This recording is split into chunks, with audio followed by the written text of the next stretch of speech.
나의 생명 되신 주 주님 앞에 나아갑니다. 주의 흘린 보혈로 정케 하사 받아주소서. 날마다 주를 찬송하겠네. 주의 사랑 줄로서 나를 굳게 잡아 매소서. 외로운 세상 지날 때 나를 인도하여 주소서. 주를 믿고 나가면 나의 길을 잃지 않겠네. 날마다 주를 찬송하겠네. 주의 사랑 줄로서 나를 굳게 잡아 매소서. 세상 살아갈 때에 주를 더욱 사랑합니다. 밝고 빛난 천국에 나의 영혼 들어가겠네. 날마다 주를 찬송하겠네. 주의 사랑 줄로서 나를 굳게 잡아 매소서. 아멘. 욥기서 18장.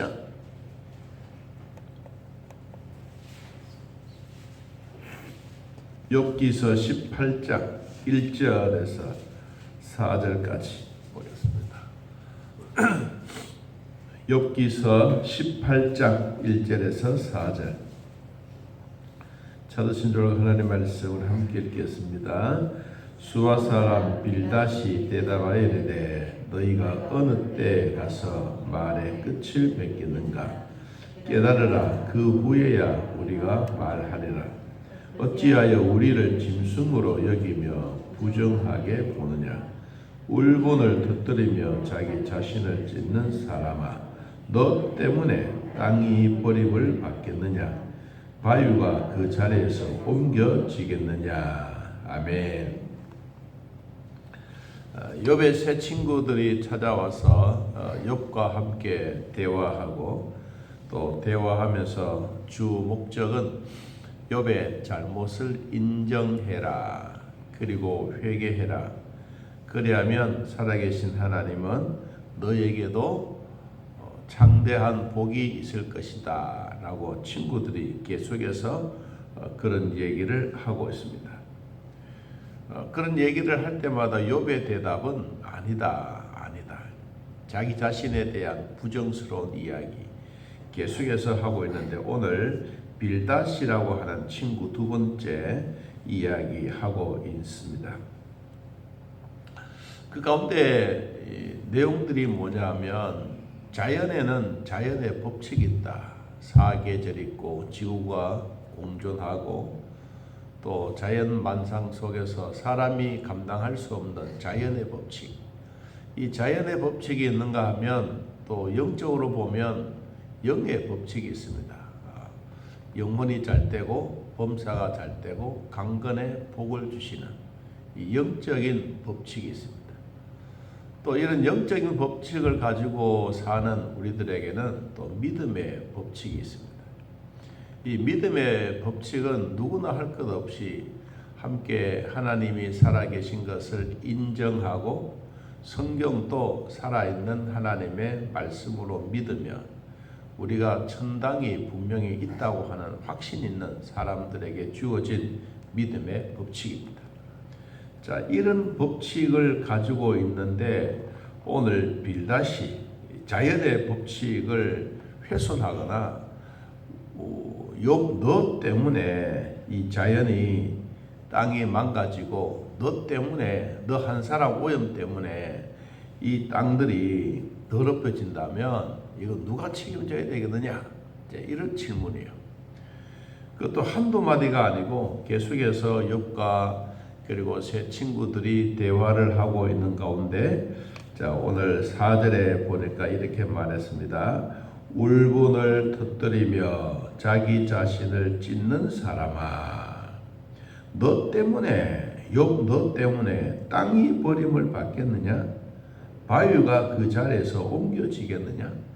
너 한 사람이 회개하고 한 사람이 하나님의 품으로 돌아오면 간단한 일을 왜 너는 그렇게 하지 않느냐라고 이야기를 하면서 이런 믿음의 법칙에서 벗어나면 빌다시 보았던 세상 살아가는 것, 자연의 법칙, 또 이 우주 만물, 더 나아가서 사람과 사람 사이 관계 속에서 일어나고 있는 빌다시 경험하고 있는 모든 경험들을 지금 이 욥과 그리고 친구들에게 이야기를 하고 있습니다.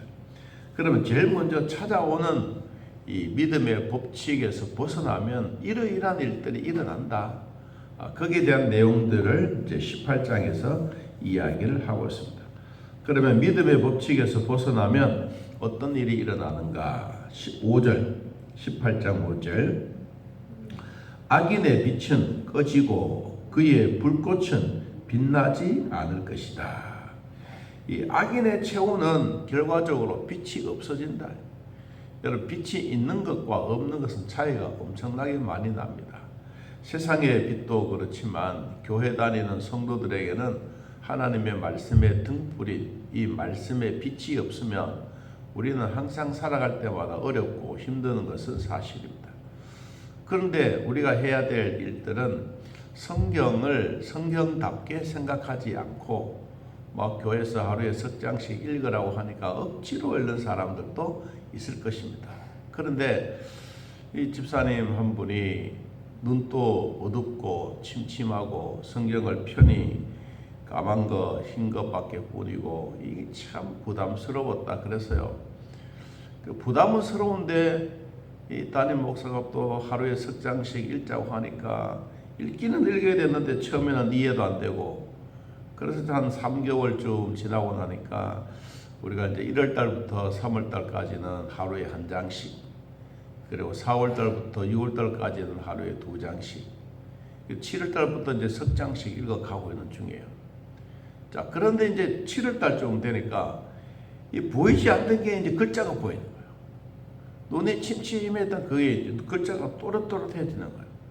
그런데 새벽마다 주신 말씀 본인이 받고 또 처음에는 읽기 싫었는데 읽어가니까 야, 눈이 밝아진다.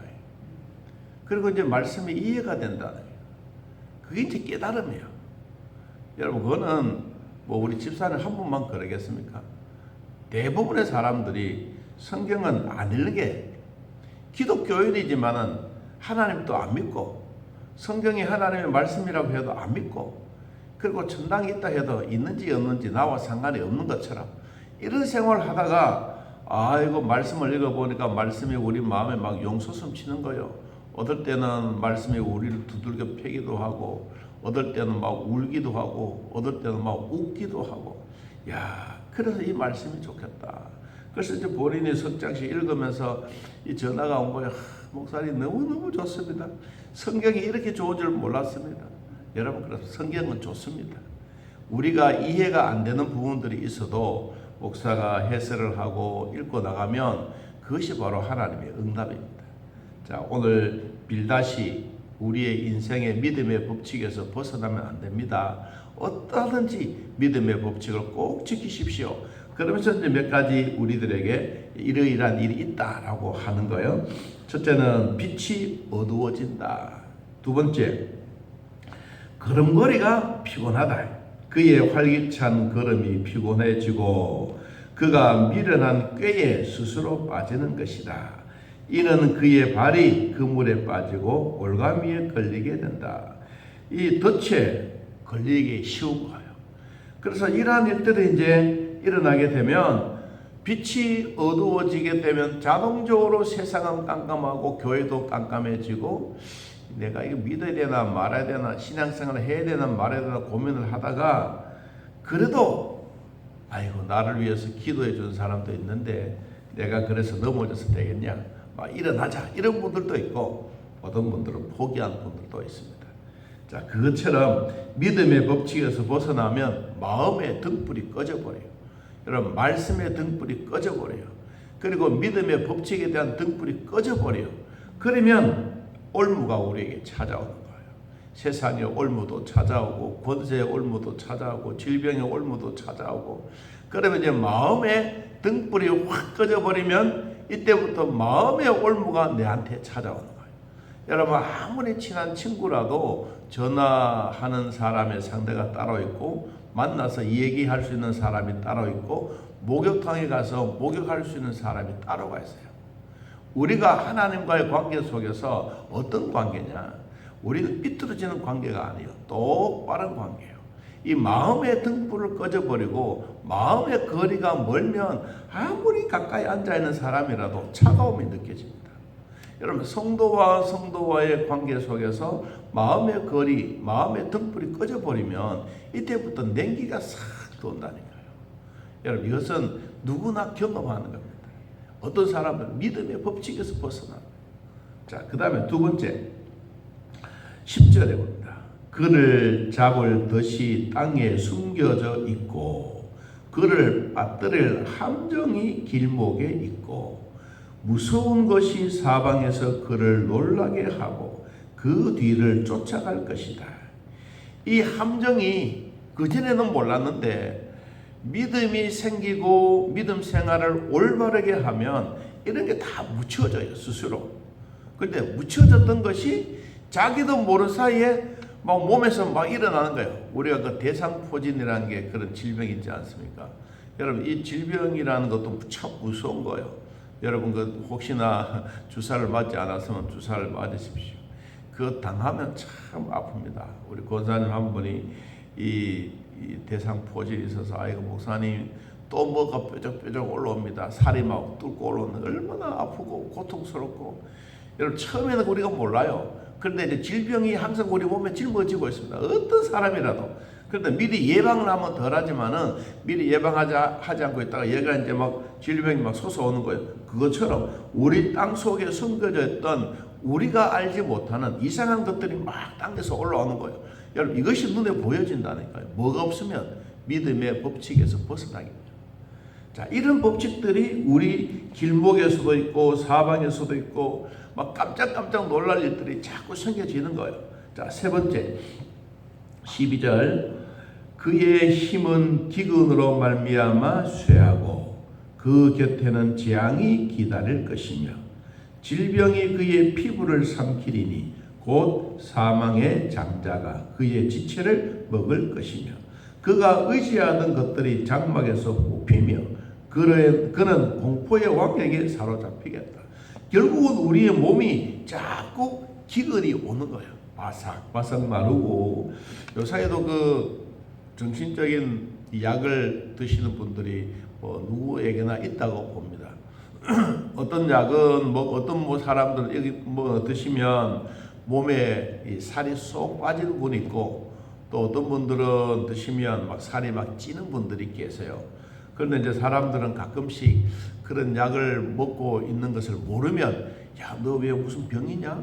갑자기 왜 살이 쏙 빠져? 이렇게 이해하는 사람도 있고, 또 이 약을 드신 것을 모르면 막 살이 찌면 막 미련하다 이런 얘기 안 하겠어요. 그런데 또 우리가 또 그런 말은 안 해야 돼. 사람이 자기 스스로 한 3개월이 되었는데 뭐 한 10kg 갑자기 확 빠졌다, 살이. 그러면 병원에 가봐야 돼요. 그렇지 않고 그냥 서서히 약을 드셔서 뭐 살이 빠지면 이게 약 때문에라고 그렇다라고 생각하면 되는데, 또 주변의 사람도 그렇게 말 안 하거든요. 본인한테 말 안 하지만 뒤돌아서서 야, 이상하다, 저 사람 왜 저러지? 그러면서 이제 자꾸 이제 입방아를 찌우면 그게 이제 그런 문제가 생겨지는 거예요. 여러분, 기근이 쇠해지고 지향이 기다려지고 질병의 피부가 삼켜지고 이상해집니다. 저도 온 만신에 약 먹는 게 많습니다. 머리털부터 시작해서 약 먹는 게 뭐 그리 많은지 몰라요. 여러분, 병원에 가보면 그렇습니다. 저도 이제 주치의사가 이 중앙내과 의사 이대경 박사님인데, 가면들이 이야기보다 별탈 없죠. 묻는 것도 별로 없어요. 별탈 없죠. 약 잘 드시죠. 그게 다예요. 그럼 이제 자기 얘기, 내 얘기, 이제 교회 얘기, 그리고 또 하다 보면 자기 집안 얘기, 병원 얘기 하다 보면 시간이 한번 5분 훅 지나가면 아유 가야지 하고 이래서 나오거든요. 마찬가지요. 여러분 우리의 몸 속에 있는 이런 질병들이 한번 닥치기 시작하면 예방하는 게 제일 좋아요. 그런데 예방이 그리 쉽습니까? 그래 우리가 잘 모르잖아요. 그런데 의사에게 찾아가듯이 우리 영적으로도 신앙생활 하다 보면 잘 안 된 때가 있어요. 그러면 뭘 찾아야 되느냐? 먼저 하나님을 찾아야 되는데 하나님은 뒤편이에요. 그럼 하나님은 뒤편이면 그 다음에 우리의 몸이 또 이상해 와. 그럼 병원에 가야 되는데 자기만 생각하는 엉뚱한 바카스나 먹고 엉뚱한 약을 먹고 내 몸은 괜찮다. 아니에요. 우리 몸에 이상이 있으면 틀림없이 뭔가 이상이 있어요. 여러분 그러면 먼저 병원에 가서 의사에게 물어보는 게 제일 좋아요. 우리 신앙인들은 하나님께 물어보듯이 우리의 몸에 이상이 있으면 의사들에게 물어보는 게 제일 좋은 거예요. 여러분 믿음의 법칙은 바로 그런 거예요. 실질적으로 뭐 따지면 모두가 다 어렵죠. 어렵지만 내 몸이 건강하면 휘바람의 소리가 나오지만 내 몸이 아프면 휘바람이 안 나옵니다. 마찬가지로 믿음의 법칙에서 자꾸 떨어지게 되면 이런 질병들이 우리 몸 안에 몇 피부를 감싸고 있는 거예요. 자, 그 다음에 14절 그가 의지하는 것들이 장막에서 뽑혀서 공포의 왕에 사로잡힌다. 그에게 속하지 않은 자가 그의 장막에 거하는 유황이 그의 처소에서 뿌려질 것이고 밑으로 그 뿌리가 마르고 위로는 그의 가지가 시들 것이며 그를 기념함이 땅에 사라지고 거리에서는 그의 이름이 전해지지 않는다. 어느 날 갑자기 뿌리까지 싹 말라 없어버립니다. 여러분 오늘 우리는 이 말씀을 한번 내 마음에 되새기길 바랍니다. 믿음의 법칙은 법칙대로 살아가야 돼요. 먼저 해야 될 일이 있고 나중 해야 될 일이 있고 우리가 기도해야 될 일이 있고 말씀을 읽을 때가 있고 여러분 그 때를 잘 숨겨야 돼요. 만일은 그렇지 않으면 찾아오는 게 뭐예요? 공포의 왕들이 찾아옵니다. 우리의 마음에 슬픔이 자꾸 찾아오고 괜히 잘 지내다가도 나이가 드시면 그런 생각을 가집니다. 여러분 가끔 그렇지 않습니까? 저도 시장에 한 번씩 갑니다. 가면 집사람이 뭐 샀는가 저는 이제 들거의 역할을 하는 거야. 내가 힘이 있다고. 집사람은 그냥 뭐 사고 하면 많이 들고 다녀요. 들고 다니다가 보면 무슨 생각이 드느냐? 아 이것도 힘이 있을 때 들고 다니는 거다. 힘이 없으면 할 수도 없는 거예요. 마찬가지로 이런 공포스러운 일들이요 우리 앞에 다가오면 아무것도 아닌데 이런 공포들이 다가와요. 이럴 때일수록 오늘 성경이 말했습니다. 밑에 뿌리도 마르고 줄기도 마르고 열매도 사라져 버리고 어느 날 보니까 그 사람이 행방불명되듯이 없어져 버립니다. 이게 바로 뭐냐? 믿음의 법칙에서 벗어나면 그렇다. 자, 결론입니다. 21절 참으로 불의한 자의 집이 이르고 하나님을 알지 못한 자의 처소도 이러하니라. 자, 믿음의 법칙이 떠나가게 되면 믿음의 법칙이 서서히 잃어버리고 안개처럼 사라지게 되면 불의한 자들이 우리 집에 찾아와서 우리도 알지 못하는 사이에 하나님이 없어져 버린다. 여러분 하나님이 없어지면 어떻게 하겠어요? 하나님이 원래 없어진 분은 아니잖아요. 하나님은 살아계신데도 불구하고 하나님이 안 보이는 거예요. 우리가 기도해도 매일같이 바위만 막 치고 오는 거예요. 그게 아니에요. 그래서 욥이 이제 다시 19장에 와서 아니다. 내 하나님은 지금도 살아계신 하나님이다. 나에게 공포의 왕이 찾아와도 살아계신 하나님은 나를 막아주고 있다. 그래서 욥이 또 변론을 하고 있습니다. 마찬가지로 저도 여러분도 이 땅에 살아가면서 비난을 받고 어떨 때는 손가락질을 받을 때도 있습니다. 그래도 우리 믿음의 법칙만큼은 사라지지 않아야 됩니다. 그리고 그 하나님은 반드시 지금도 살아계신 하나님입니다. 그 하나님을 의지하고 지향들이 미리미리 떠나가고 오늘도 하나님의 은혜 속에 살아가는 우리 모두가 되기를 예수님의 이름으로 축복합니다. 하나님 아버지 오늘도 우리들을 돌봐주셔서 믿음으로 살게 하셔서 감사합니다. 하나님의 법칙 속에 살아가는 우리들이 당당하고 주 안에 살아가야 되는데 가끔씩 믿음의 법칙에서 벗어나면 오늘 주셨던 말씀 몇 가지 재앙들이 우리에게 찾아옵니다. 미리 막아내게 하시고 미리 성공하게 하시고 미리 주 안에서 기쁨을 나누는 자들이 되도록 은혜를 베풀어 주옵소서. 저 멀리 평택에서나 영천에서나 각각 처소에서 예배드리고 있는 사랑하는 자들을 주님이 기억하시고 은혜를 베풀어 주사 하나님 나라 위에서 열심히 살게 하시고 병원에 있는 권사님도 지켜주셔서 잘 아무러지게 하옵소서. 하나님이여 주 안에 있는 우리 모두에게 성령의 위로와 평강의 복을 더하여 주시고 또 수술했던 부위가 모두가 정상적으로 회복되어지게 하시고 다시는 재발하지 않도록 은혜를 베풀어 주옵소서. 군문에 가 있는 아들 딸들 주님 기억하여 주사 군생활 속에서도 하나님의 마음을 즐겁게 하며 예배가 회복되어지는 은총이 있게 하여 주옵소서. 동토 위에도 복을 주시고 가축들 위에도 복을 주시고 성도들의 직장 위에도 항상 복을 더하여 주사 자녀들의 믿음의 대를 잘 이어갈 수 있도록 복되게 하여 주옵소서. 감사합니다. 예수님의 이름으로 기도하옵나이다. 아멘. 하늘에 계신 우리 아버지여 이름이 거룩히 여김을 받으시오며 나라의 마음이시며 뜻이 하늘에서 이루어진 것 같이 땅에서도 이루어지이다.